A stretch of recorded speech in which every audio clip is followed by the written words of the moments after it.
Sorry about the cough, guys, but it's what it is. Eat more cough drops than I am food. How do you envision handling the rotation in the backcourt with Marcus being out? What we're doing in practice is rotating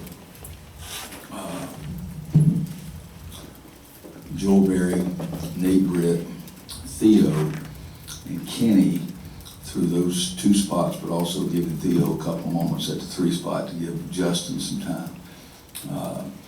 And I think that's what we'll continue to do until we get Marcus back. You know, Marcus was definitely going to split time at the 1 and 2, and it just depended how everyone else was playing. If Joel was playing great, then Marcus would spend more time at 2. If Theo was playing great, then Marcus would have spent more time at the 1. But those guys are really putting the time in there. And then we also have Stillman that we can get some time to as a third point guard. How do you, did you set your starting lineup, or have you decided on it for Friday? The reason I'm hesitating because I hadn't thought about it. You know, we started Joel and Theo and Justin and Bryce and Kennedy. I hadn't even thought of it.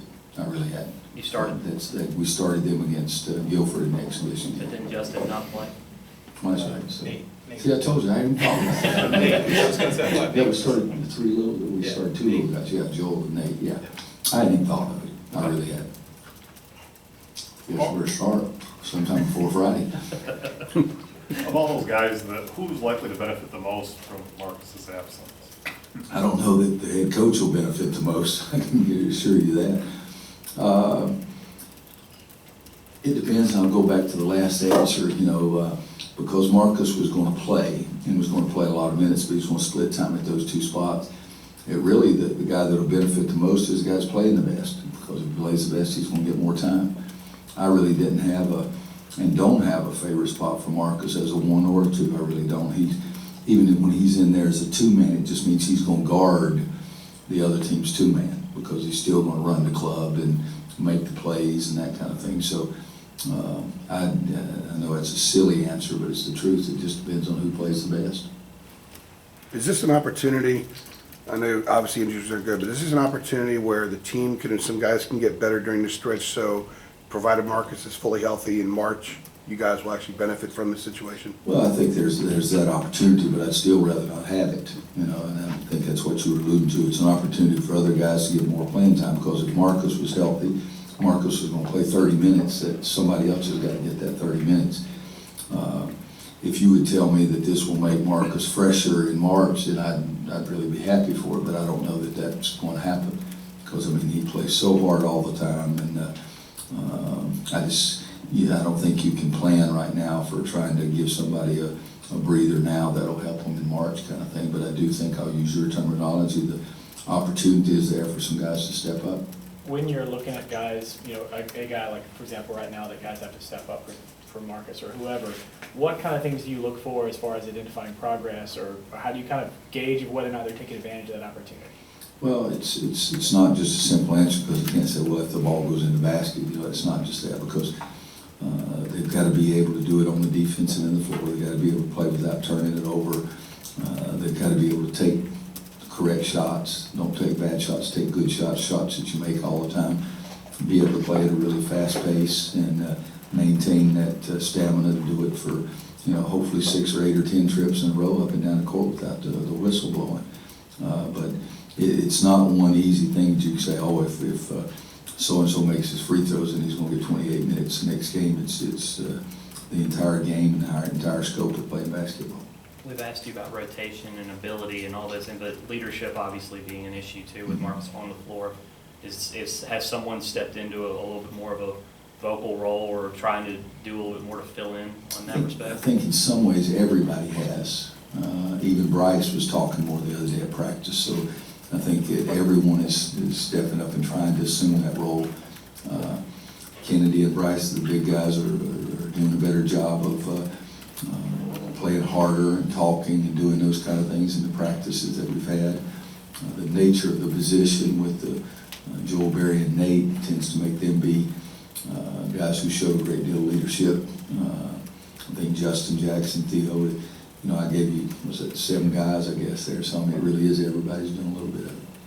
How does starting the year against a tough team like Temple affect your preparation, if at all?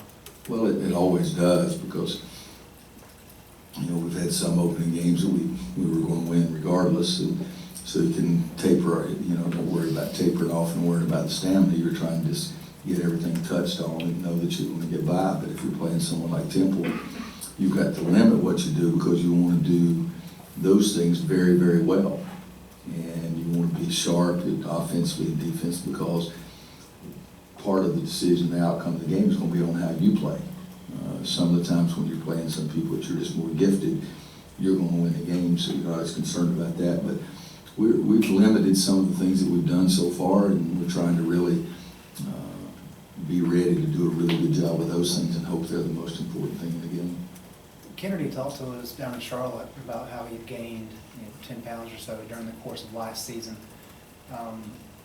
Have you seen the kind of a shift in how he's handled that process in terms of taking care of himself? He looks thinner than he was. Well, he is thinner. He's even thinner when he steps up on the scales than he was last year, and I think he does tend to gain a little weight during the season.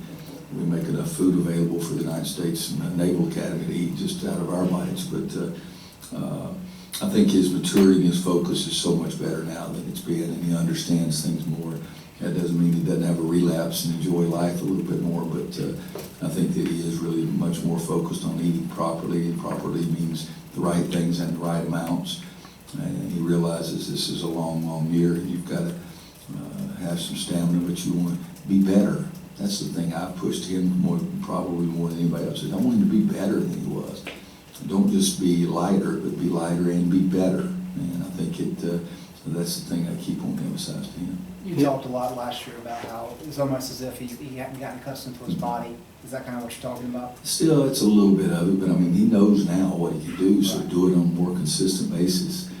And with he and Bryce both, we talked to him so much about playing harder and giving more, investing more. And I think that Kennedy's, for example, is doing a better job of that. And I think he sees the improved play, but he's got to that's got to be a focus for him. You can't just get sloppy and go back to the way you were. He said that it motivated him by telling him that you have dreams that you can reach, but you're not going to reach them if you go back and gain those 10 pounds and fall back to the bad habits. So he says he reminds himself of that pretty much every day. Well, if you go back and look at last year in his good games, he was really a good college player. But you don't see there the potential to jump up and play, running down the court with LeBron, because you've got to be athletic, you've got to be quick, and you've got to be explosive, and you've got to be all those things.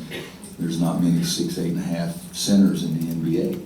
And so I think he does see that and understand that. You can't just keep the talent level where it is. You've got to push yourself more and do more if you want to be one of those guys. Having the players exposed to a guy like Big John Thompson last night, was there anything in particular you kind of wanted them to get out of that experience? A little bit. I think the biggest thing is I wanted them to see the relationship between Coach Smith and Coach Thompson. I think that was a neat deal for guys to see and understand, two giants in our game that could really care about each other and do the kinds of things they did. And then I think when you have someone like Big John, the experiences that he has had, and the stories that he can tell, does a lot to get guys to understand some things have changed drastically, but some things have not changed at all. And I think that if you sit there and you pay attention and you listen, you're going to pick up those things. And I look back at our team a couple of times last night, and there was nobody messing with their phone. There was nobody staring around. They were staring straight at Coach, and I love that part of it. What makes Justin different from other players you coach, just both on and off the court? Wow. Well, everybody is different. Justin's a little different in the way he plays and who he is off the court too. But I don't know that we've had a 3-man that's like him, with the slender frame, the ability to shoot, to put the ball on the floor, 6'8", that kind of thing. So we haven't had anyone like him. So there, right off the bat, tells you that he is really different. But he can do a lot more things offensively than he even realizes himself. And I think we've just got to get him to always keep thinking about being aggressive, but being aggressive with intelligence. You mentioned, multiple people stepping up with Marcus out. Like, how does this, time period have helped Justin with that aggressiveness in any sense? Well, I don't want anybody to think they've got to raise their level 100 levels, because then all of a sudden you turn stupid, but try to get at a different level than you've been playing, try to play closer to your potential than you have, and give a little extra. But, I don't want Justin thinking he's Michael Jordan or Kennedy thinking he's Shaq or something like that. Play within your abilities, but just raise that concentration level, the effort level, and the focus level just a little bit. And if everybody on our team does that, then we've got a better chance of taking care of business until Marcus gets back. You mentioned past teams have had that kind of killer instinct, and this team kind of struggled in late games last year. Last year's team did. This year's team hasn't yet, so last year's team. Are there players on this team that have that killer instinct and get that basket when you really need it down the stretch, and kind of be that player that you really count on? Well, I think, I'm not disagreeing, but I would never term it like that, because it's not a killer instinct. It doesn't take a killer instinct to go across and set a screen when the coach tells you to go across and set a screen. It doesn't take a killer instinct to make a free throw. It doesn't take a killer instinct to sprint back on defense. What you got to do is do your job. I don't think there was any lack of want to with our guys last year. It's just they failed to execute at times very simple things.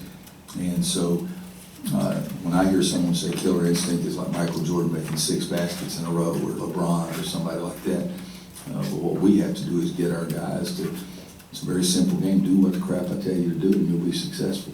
And do that, but don't let anybody out. And if the ball's on the floor, you got to get on the floor.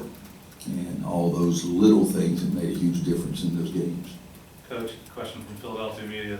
It's hard to say because this is the first game for Temple, and they have not played a public exhibition game. They had 2 scrimmages.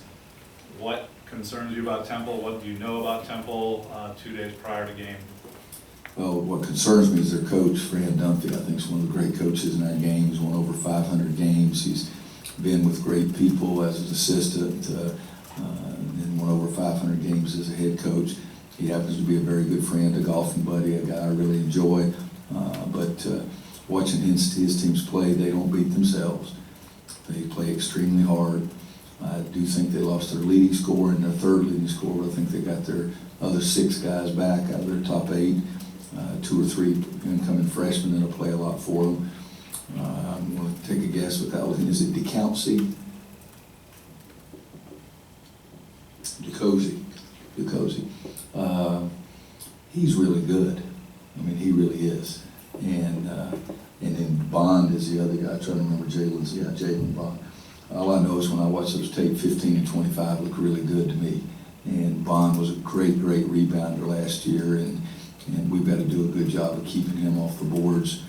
And so when I look at the tape, I see 15 and 25, and watching them, and they're big-time players that could play on any team in our league or any other league. And I guess DeCousey, I didn't say what he averaged last year, but it was 12.3. And I think that's a guy that they're going to go to. It's a guy that last year, if I'm not mistaken, in the Miami game in the semifinals in NIT, he was huge for them down the stretch. Obi, let's leave it at that. And number 0 was huge in that game. It was double-double, and I mean, he was huge for them in that game against Miami. Miami was pretty doggone good. So those 3 guys jump out at you when you're watching those games right there. But DeCousey and Bond, I would think they're leader, and I think I saw that Bond had been named captain of the team too. But Fran's going to have his team ready to play. Anybody else for Coach? You had mentioned all the options you have that you're looking at for the backcourt with Marcus being out. Is there, obviously you want to have him in there, but is there a confidence you have, being that you do have a lot of experienced guys back who played major minutes that would take that role? Yeah, I think, but there's 2 things. I have confidence in the role that they played last year. And now we're going to ask them to play a different role, and we haven't seen that yet. I have confidence in the kids and confidence in what they've done in preseason, but we haven't seen them do it yet. And so I'm encouraging them, trying to motivate them, trying to challenge them. But if those guys step up and do what I think they can do, then I'll be very pleased. But it is a word thing because we haven't seen Nate or Joel Berry or Theo.